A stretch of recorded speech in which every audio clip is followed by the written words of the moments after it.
Subhanahu wa taala. Demikian yang ulun sampaikan. Terima kasih banyak yang sebesar-besarnya. Selanjutnya ialah ulun banyak banaran ini tugasnya Hapsi tadi baca Hapsi. MC pulang, sambutan pulang. Bagaimana kita pulang ganal biayanya? Untung di majelis orang punya, di luar mungkin hampir 50 juta kalau ini. Biar nanti abahnya gagah banget Mam ini. Selanjutnya ceramah agama yang disampaikan oleh tamu kita yang mulia dari Jakarta, putra mahkota dari Habib Jindan, yang mulia Al Habib Salim bin Jindan. Daripada beliau kami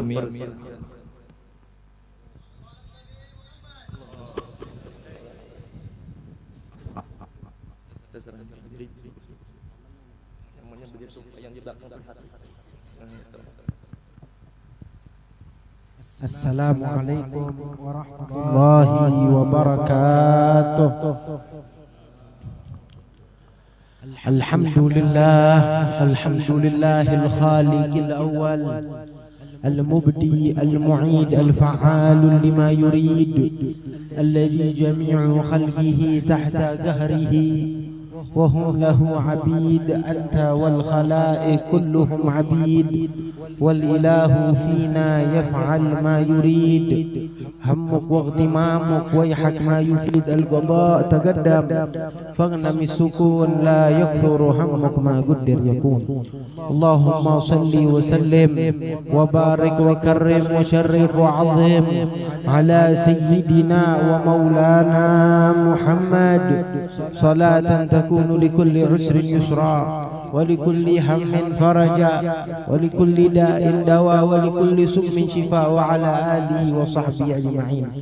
Alhamdulillah, puji syukur kehadirat Allah Subhanahu wa taala yang telah mengumpulkan kita di malam hari yang mulia ini dengan penuh hujan rahmat kasih sayang dari Allah Subhanahu wa taala di hari Jumat daripada tanggal 14 pertengahan daripada bulan Rajab yang agung.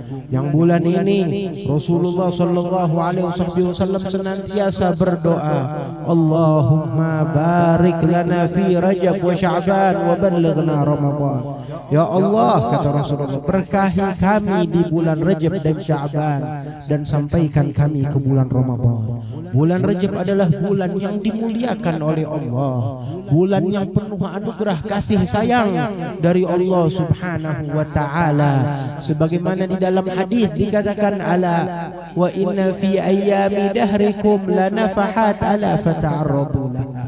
Sesungguhnya di dalam masa, di dalam jangka waktu yang panjang ada momen, maka carilah kesempatan untuk mencari momen tersebut. Momen apa? Momen Allah Ta'ala bukakan pintu langit, Allah Ta'ala turahkan rahmatnya kepada siapapun yang menginginkannya di malam-malam yang agung, di bulan Rajab, di bulan Maulid, di bulan Ramadan, di bulan Sya'ban. Setiap bulan, setiap waktu, setiap momen ada kesempatan dari Allah untuk mereka yang ingin bertaubat. Makanya kita dianjurin untuk bertaubat di bulan Rajab, untuk memperbanyak istighfar, untuk menjalin hubungan kepada Allah Subhanahu wa taala. Allah nyatakan di dalam ayat yang tadi dibacakan, subhanalladzi asra bi 'abdihi, maha suci Allah yang memperjalankan siapa? Abdihi. Enggak bilang rasulnya, Allah menjalankan rasul enggak, Allah menjalankan sang nabi tidak, tetapi Allah menjalankan hambanya. Ini dikatakan adalah pujian yang paling tinggi dari Allah, dari Tuhan tatkala mengatakan bahwasanya dia adalah hambaku. Kita bisa mengklaim kita hambanya Allah, kita abdinya Allah, tetapi siapa yang mau memverifikasi bahwasanya kita hamba Allah? Siapa yang tahu antara hati kita kecuali Allah? Maka hanya Allah yang memverifikasi. Dan beliau nyatakan, hambaku adalah Muhammad yang aku jalankan. Maka beliau hamba, kata hamba untuk Nabi Muhammad itu bukan penistaan, tetapi itu adalah pujian yang paling tinggi, yang paling agung. Subhanallah. Ini sekarang kita di bulan Rajab, bulan yang agung, yang dimana juga kita bukan hanya peringatan Isra wal Mi'raj, tetapi juga haul daripada para guru-guru kita yang banyak meninggal di bulan Rajab seperti ini. Ini kemarin tanggal 13 adalah hari lahir daripada Al-Imam Ali bin Abi Thalib karramallahu wajhah. Beliau dilahirkan tanggal 13 Rajab. Lahirnya di mana? Lahirnya di tengah-tengah Ka'bah. tempat paling mulia dilahirkan di dalam Ka'bah. Ibundanya Fatimah binti Asad lagi masuk Ka'bah. Dulu Ka'bah ada 2 pintu. Orang kalau habis tawaf itu pada masuk dari satu pintu, keluar dari pintu lain. Pas lagi masuk kebetulan Sayyidina Ali langsung dilahirkan di tempat tersebut. Alhamdulillah. Oh, di bulan ini juga kita dalam peringatan haul daripada masyayikh kita, wal khusus masyayikh Kalimantan yang menyebarkan ini maulid yang kita baca, yang kita kenal Rasulullah melewati sifat yang disifati oleh Habib Ali bin Muhammad Al-Habsyi di dalam maulid. Yang menyebarkan adalah guru kita, yaitu Syekh Muhammad Zaini bin Abdul Ghani. Mudah-mudahan Allah Ta'ala angkat derajat beliau, Allah Ta'ala lapangkan kubur beliau, dicurahkan rahmat dan dihubungkan kita dengan beliau dan para guru-guru beliau, amin ya rabbal alamin. Peringatan haul orang soleh adalah peringatan yang di dalam peringatan tersebut mendekatkan kita kepada Allah. Bagaimana kita dekat dengan Allah? Dengan menghadiri haul. Dekat dengan Allah dengan sholat, itu ibadah. Dengan berpuasa, ibadah. Tapi dengan menghadiri haul, menghadiri maulid, bagaimana kita beribadah? Ya, itu juga ibadah. Sebab karena dengan kita hadir haul, kita mengerti yang namanya ilmu. Kita bisa memahami yang namanya akhlak Rasulullah. Kita bisa mendengar sifat daripada sifat orang-orang yang mulia, yang Allah Ta'ala banggakan di muka bumi ini, yang Allah Ta'ala jadikan mereka para kekasih Allah Subhanahu wa Ta'ala. Dari mana dalilnya? Dari mana? Siapa yang ngajarin kita? Yang ngajarin kita Allah di dalam Al-Quran. Allah menceritakan kepada Nabi Muhammad kisah kelahiran Nabi Isa alaihi salam. Kisah, bukan Nabi Isa, ibundanya Siti Maryam dikisahkan di dalam Al-Quran. Kisah daripada perjalanan Nabi Musa alaihi salam. Kisah daripada bukan hanya Maryam, keluarganya Maryam, ibunya tatkala melahirkan Maryam. Tadi dibacakan ayat tersebut tatkala di surat Al-Imran. Bahkan dinamakan satu surat dengan nama Maryam, dengan nama Al-Imran, yang di dalamnya mengagungkan kisah-kisah agung tersebut, menjelaskan kepada kita kemuliaan orang-orang yang dekat dengan Allah Subhanahu wa Ta'ala. Itu di dalam kisah-kisah mereka ada ibrah, ada pelajaran yang bisa diambil, yang bisa difahami oleh orang-orang yang menginginkan kedekatan dengan Allah Subhanahu wa Ta'ala. Lihatlah, dikatakan oleh Al-Imam Abdurrahman Imam Abdurrahman Bil-Faqih di dalam Rosyafat, beliau katakan, yaqulu qaumun an hudahum dhallu qad udimu fi asrina wa qallu faqul lahum kalla walakin jallu an antarahum ma'yunul juhali. Sebagian manusia mengatakan, sebagian kaum setiap masa pasti ada yang mengatakan yang namanya waliullah, kekasih Allah tuh enggak ada. Kalau ada di zaman dulu, zaman sekarang udah nggak ada. Ini ucapan, tahu ucapan siapa? Ucapan Abi Lahab sama Abi Jahal. Tatkala melihat Nabi Muhammad nggak percaya itu Nabi Muhammad. Abi Bakar, Umar, Utsman percaya menjadi sahabat, menjadi mulia. Tapi Abu Lahab, Abu Jahal nggak percaya. Mereka ngelihatnya, mali hadar Rasul ya'kulu ta'am wa yamshi fil aswaq. Ini katanya Nabi, tapi kok makan, tapi kok minum, jalan-jalan di pasar, menikah sebagaimana kami. Itu pandangan Abu Lahab dan Abu Jahal. Ini dikatakan di bait syair, yaqulu qaumun an udahum, udah enggak ada orang soleh, kekasih Allah tuh enggak ada. Faqul lahum kallah, katakan kepada mereka yang menafikan, enggak, sesungguhnya orang-orang kekasih Allah masih ada, yang dicintai oleh Allah ada, setiap zaman, setiap waktu mereka ada. Buktinya apa? Mereka ada, tetapi nggak semua orang bisa melihat mereka. Mata kelelawar nggak bisa ngelihat matahari. Kenapa? Cahayanya terlalu terang, matanya kelelawar. Kalau kita mau ngelihat orang soleh kekasih Allah, diperlukan kacamata. Kacamata apa? Kacamata hitam, bukan kacamata yang lain. Itu kacamata husnudzan. Dengan kita berprasangka baik kepada siapapun. Itu Rasulullah di dalam hadisnya mengatakan bahwasanya berapa banyak orang-orang yang kita pikir ini orang yang susah, ini orang yang penuh dengan debu, ini penuh dengan kotor bajunya, nggak kelihatan kayak orang soleh, kayak orang minta-minta maaf-maaf. Berapa banyak dari mereka, kata Rasulullah, yang jika mengangkat tangan maka Allah Ta'ala langsung memberikan secara kontan, secara langsung apa yang mereka inginkan, kata Allah, kata Rasulullah Sallallahu Alaihi Wasallam. Rasulullah mengajarkan kepada kita untuk husnudzan, prasangka baik kepada siapapun. Khaslatan laisa fawqahuma syai'un minal khair. Husnudzan billah wa husnudzan bi ibadillah. Dua hal yang enggak ada yang lebih tinggi dari dua hal tersebut. Apa itu dua sifat? Husnudzan, prasangka baik kepada Allah, dan berprasangka baik kepada hamba-hamba Allah. Alhamdulillah kita punya banyak guru, punya masyayikh yang diajarkan kita untuk husnudzan kepada mereka, untuk berprasangka baik kepada mereka. Jangankan kepada mereka, kepada sesama muslim kita diajarkan untuk husnudzan. Sebab orang yang berprasangka baik nggak bakal rugi, nggak bakal sesat, nggak bakal sial. Kenapa? Sebab dia berprasangka baik. Walaupun prasangkanya salah, nggak bakalan dia sesat. Tapi kebalikannya, kalau orang suudzon, orang cuma prasangka buruk, walaupun benar tetap dia sial gara-gara prasangka buruk dia. Wal iyadu billah. Makanya dikatakan al-madad ala qadril mashhad. Ini orang-orang yang memiliki hubungan dengan orang-orang soleh, mereka senantiasa membesarkan pandangan mereka, kesaksian mereka. Sebab tidak ada madad, tidak ada anugerah pertolongan dari Allah, melainkan kadarnya sama dengan apa yang ia saksikan, yang ia percayai. Maka perbesar daripada kacamata husnudzan tersebut, daripada kesaksian kita. Melihat ini siapa? Ini adalah guru kita. Maka saksikan bahwasanya guru kita yang membimbing kita, guru kita yang mengenalkan kita kepada Allah. Mereka lah orang-orang yang diridhai oleh Allah Subhanahu wa ta'ala. Dan jangan kita sampai jauh dari mereka. Jangan sampai kita bertolak belakang dengan akhlak mereka, dengan ucapan mereka, dengan kepribadian mereka, dan juga dengan kebaikan-kebaikan mereka. Jangan kita bertolak belakang. La turafiq wa tashab fil khaligah siwahum. Jangan kita berkawan, berteman, duduk di alam semesta ini, melainkan dengan mereka orang-orang soleh, orang-orang yang dipuji oleh Allah Subhanahu wa ta'ala. Sebab al-mar'u ala dini khalilih. Seseorang beragama, seseorang bersifat, seseorang akan menjadi pribadi orang yang ia duduk, yang ia kawan.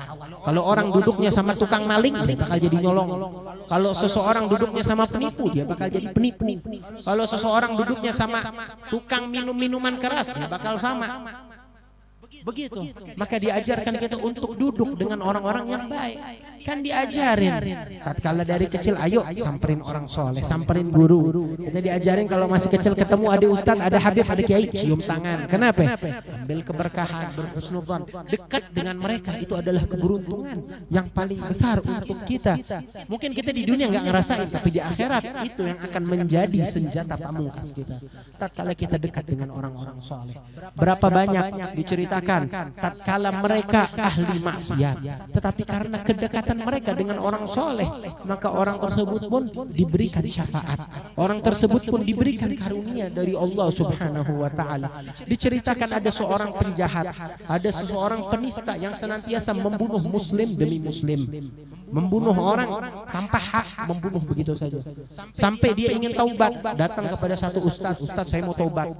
Engkau punya maksiat apa? Saya udah ngebunuh 99 nyawa. Apakah ada jalan untuk taubat?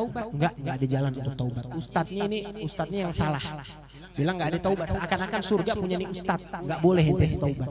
Maka ini orang makin jadi makin marah, dibunuh itu ustadz. Ini saya genepin 100, dibunuh ini ustadz. Enggak lama datang lagi hidayat, dia pengen taubat, dia kembali lagi nyari ustadz, ketemu sama orang soleh. Bisa taubat saya? Bisa, kalau engkau mau Allah Ta'ala terima taubatmu. Diampuni dosa saya? Diampunin, selama engkau sungguh-sungguh dari hatimu. Tapi dikasih tahu sama orang soleh, sebenarnya engkau ini orang baik, engkau ini memiliki kebaikan, buktinya engkau mau tobat. Yang buat engkau jadi buruk, jadi pembunuh, jadi orang yang banyak berbuat kezaliman, tahu apa? Karena engkau duduk di kampung yang di situ semuanya penyamun, semuanya perompak. Wajar kalau engkau mensifati sifat mereka. Kalau engkau mau berubah jadi baik, pindah, jangan tinggal di kampung tersebut, pindah kampung yang banyak orang soleh, supaya engkau menjadi baik. Maka hamba tersebut keluar dari rumah ini, orang belum taubat, baru niat, saya mau pindah. Tatkala dia keluar dari kampung orang yang bejat ini, penjahat, kampung penyamun, mau pindah ke kampung yang satu yang banyak orang soleh, baru keluar bentaran, datang malaikat nyabut nyawa ini orang. Datang malaikat yang mau membawa nyawanya ke api neraka. Ini orang ahli maksiat, 100 nyawa udah dibunuh. Tatkala mau dibawa nyawanya, tiba-tiba datang malaikat yang membawa ke surga mengatakan, enggak, ini mau bawa ke surga. Kenapa? Ini orang ahli maksiat. Enggak, dia udah taubat. Belum taubat, belum nyampe ke kampung orang soleh, baru niat, nggak kesampaian. Niatnya itu yang merubah dia. Berdebat ini malaikat sampai Allah Ta'ala turunkan lagi malaikat lainnya untuk melerai antara dua malaikat dengan mengatakan udah gini, kata Allah, lihat mana yang lebih dekat, lihat mana yang lebih dekat, kampung orang soleh atau kampung orang bejat. Kedekatan dengan orang soleh, bukan dengan orang soleh, dia belum melihat orang soleh, kedekatan dengan kampung yang di situ ada orang soleh menyelamatkan dia. Kalau dia lebih dekat dengan kampung orang soleh, berarti dia selamat masuk surga. Tapi kalau dekatnya sama kampung yang bejat, bawa dia ke neraka. Yang pasti dia dekat ke kampung orang jahat. Maka sebelum diukur Allah Ta'ala bilang, wahai kampung orang soleh, dekat di sini. Kampung yang orang bejat jauh-jauh. Tatkala diukur jaraknya sama, tapi kampung orang bejat itu lebih jauh 1 jengkal. Yang soleh lebih dekat 1 jengkal jaraknya. Maka gara-gara kedekatan yang cuma 1 jengkal dikirim oleh Allah, bawa dia ke surga. Kenapa? Humul qaum la yashba bihim jalisuhum. Tidak ada suatu kaum yang duduk dengan kaum, melainkan dia akan mendapat keberkahan dari kaum tersebut. Bahkan ada lagi yang lebih dahsyat dari itu. Tahu apa? Ada Allah nyatakan di dalam Al-Quran, ya ayyuhalladzina amanu taqullaha wa dharu ma baqiya minar riba in kuntum mu'minin fa in lam taf'alu fa'dhanu biharbin minallahi wa rasulih. Wahai orang-orang yang beriman, bertakwalah kalian dan jauhi perihal riba, makan uang haram. Dengan praktek riba jauhin. Kalau kalian gak stop dari praktek riba, kata Allah, ketahuilah Allah menjadi musuh kalian dan Rasul menjadi musuh kalian. Kalau Allah sama Nabi udah musuhin kita mau lari kemana?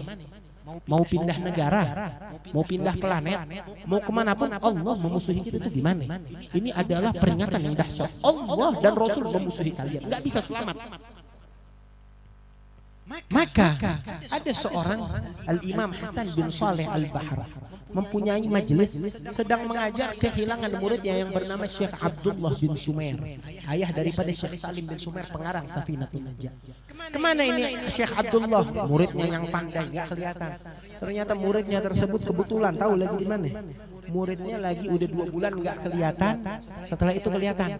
Dari mana aja engkau wahai Syekh Abdullah? Iya, Habib saya heran. Tahu Habib, di kampung kita ini ada terkenal Fulan bin Fulan apa? Ini adalah apa namanya gembongnya daripada orang-orang yang berbuat riba. Rentenir jagoannya. Ini semua yang berbuat riba kepalanya ini dia. Menarik uang haram. Kemarin dia manggil saya, tiba-tiba dia minta ngajarin saya untuk berbuat yang baik. Minta taubat, ayo ini bawa uang dia, dihitung mana yang haram, mana yang halal, mana yang punya orang, dikembalikan, minta diajari tentang fikih tersebut. Saya bantuin 2 bulan menghitung. Subhanallah, tatkala dia berubah menjadi baik, datang malaikat maut menyambut nyawa dia dan saya kaget dia meninggal dalam keadaan husnul khatimah. Padahal Allah menjanjikan orang yang masih praktek riba itu dimusuhi oleh Allah. Kok bisa dia diampuni oleh Allah dalam keadaan husnul khatimah? Saya heran. Kata Al-Habib Hasan, tahu. Engkau tahu kenapa? Sesungguhnya tatkala di Madros hari Selasa pengajian saya, kebetulan saya lihat beberapa bulan yang lalu dia datang. Dia datang tujuannya bukan mau hadir majelis, tujuannya mau main rentenir sama 1 orang. Jadi ada orang yang berutang riba mau dia ambil. Kebetulan lagi majelis, dia malu, dia duduk hadir majelis di situ. Tatkala dia duduk, kebetulan rahmat Allah lagi turun. Maka dia tersiram beberapa rahmat sampai ke hatinya, maka hatinya pun berubah dan menjadi hamba yang dekat dengan Allah Subhanahu wa taala. Berkat apa? Dekat dengan orang soleh, hadir di perkumpulan mereka. Sebab mereka adalah orang-orang yang tatkala mereka turun, itu kalau mereka ada tengah-tengah kita kayak hujan. Orang kita di bumi kalau nggak ada hujan nggak bisa makan, nggak bisa minum, kesulitan. Ini mereka seperti itu, adanya mereka seperti hujan yang membawakan daripada ketenangan, kemudahan untuk umat manusia ini. Wafatani min khiyarin nasi kam rajulin ma faraghu dzikr tulal umri wal kutuba baka ulailatihi sajjadu khalwatihi min khaufi yasta'tidu ta'aba. Tahu gak kenapa mereka mulia? Karena dikatakan setiap malam mereka senantiasa berzikir, senantiasa mengaji Al-Quran, senantiasa sholat. Bukan hanya sholat 5 waktu, tetapi sholat sunnah, menjaga hubungan dengan Allah Subhanahu wa ta'ala. Malam-malamnya habis larut dengan tangisan, dengan sujud. Tatkala bangun pagi hari kelihatan ada hitam di bawah mata mereka, bekas aliran air mata yang mengalir dan wajah yang mengingatkan seseorang kepada Allah Subhanahu wa ta'ala. Mudah-mudahan berkat perkumpulan ini Allah Ta'ala rahmati kita, Allah Ta'ala berikan keberkahan bagi kita, Allah Ta'ala jadikan kita sebagai orang-orang yang dibanggakan oleh Rasulullah, dan dimasukkan ke dalam rombongan orang-orang yang diridhai oleh Allah Subhanahu wa taala. Dan semoga Allah Subhanahu wa taala tidak jauhkan kita dari para orang-orang saleh, dari orang-orang yang dicintai oleh Allah, dan semoga Allah taala bisa memberikan keberkahan bagi kita tatkala kita memandang wajah orang-orang saleh dan bisa senantiasa jalan di jalan para salafus salihin, di jalannya Al-Habib Ali bin Muhammad Al-Habsyi dan para guru-guru beliau sampai kepada Rasulullah sallallahu alaihi wasallam. Allahumma ya man waffaqa ahlal khair wa anhum alaih, waffiqna Allahumma lil khair wa inna alaihi bi rahmatika ya arhamar rahimin, wa adim rayat ad-din al-qawim fi jami'il aqtari manshurah wa ma'alim al-islam wal iman bi ahliha ma'mura ma'nan wa sura rabbana hab lana min azwajina wa dhurriyyatina qurrata a'yun waj'alna lil muttaqina imama. Allah taala berikan keberkahan tidak kita berdiri di tempat ini, melainkan dosa-dosa kita diampuni oleh Allah Subhanahu wa taala, dipanjangkan umur kita dan dipanjangkan usia mereka guru-guru kita yang hadir di tempat ini, yang ikut andil para guru-guru kita, para tokoh masyarakat lingkungan kita, wabil khusus guru kita Ustaz Muhammad Hamidan. Allah taala panjangkan umur beliau, Allah taala jaga keluarga beliau, begitupun para habaib yang lain, para ustaz, para kiai yang lain, Allah taala panjangkan umur mereka, amin ya rabbal alamin. Rabbana hab lana min azwajina wa dhurriyyatina qurrata a'yun waj'alna lil muttaqina imama. Wa sallallahu taala ala sayyidina Muhammad an-nabiy wa sahbihi wasallam. Wa akhiru da'wana alhamdulillahi rabbil alamin. Wassalamu alaikum warahmatullahi wabarakatuh. Waalaikumsalam warahmatullahi wabarakatuh. Terima kasih kepada guru kita mulia Habib Salim bin Jindan atas